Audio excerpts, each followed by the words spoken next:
아는 기자, 정치부 민주당 출입하고 있는 우현기 기자 나왔습니다. 자, 후 기자, 오늘 이재명 대표와 이낙연 전 대표가 55분간 만났습니다. 두 사람 어떤 이야기를 나눈 거고 분위기는 어땠습니까?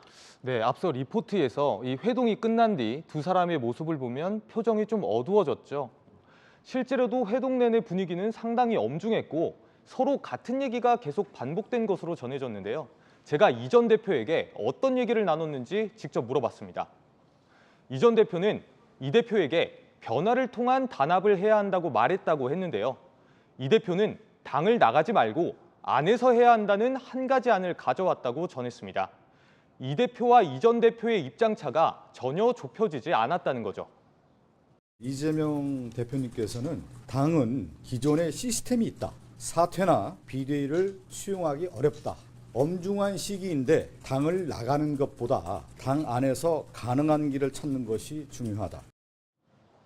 5개월 만에 두 사람이 극적으로 다시 만났지만 입장차만 확인하고 사실상 결별을 통보한 이별 만남이었던 셈입니다. 이별 만남이었다. 그런데 이렇게 입장차가 큰데도 올해를 이틀 남기고 급하게 만났습니다.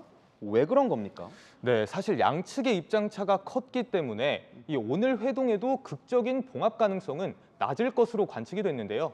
그럼에도 만난 이유, 이 전 대표가 제시했던 연말 시한이 하루 앞으로 다가오면서 서로 명분 쌓기가 필요했다는 분석이 나옵니다. 먼저 이 대표 입장에서 볼까요?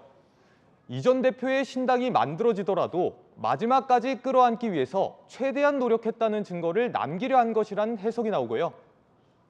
어떤 경우에도 우리가 가능한 길을 찾아서 단합을 이뤄내고 우리 총리님 다시 한번 깊이 제고해 주시기를 부탁드립니다.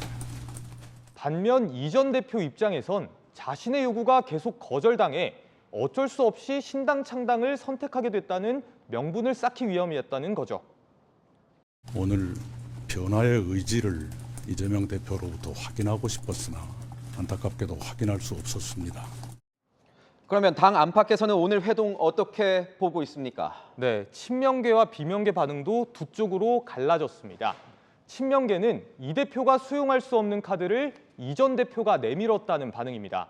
친명계 양이원영 민주당 의원은 신당 창당이라는 흉기로 78%의 당원이 선택한 당대표에게 사퇴하라고 협박하는 게 가치 있는 일이냐고 쏘아붙였고요.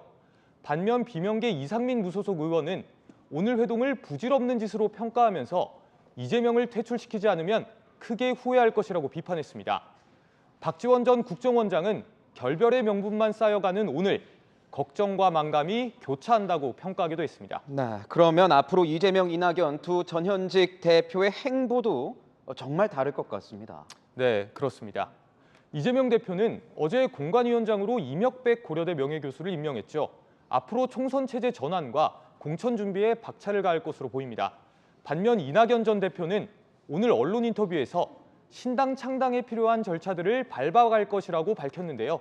모레 1월 1일 새해에 행주산성에서 신년 인사회를 진행하면서 신당 창당에 대한 계획도 밝힐 것으로 보입니다. 네, 지금까지 아는 기자였습니다.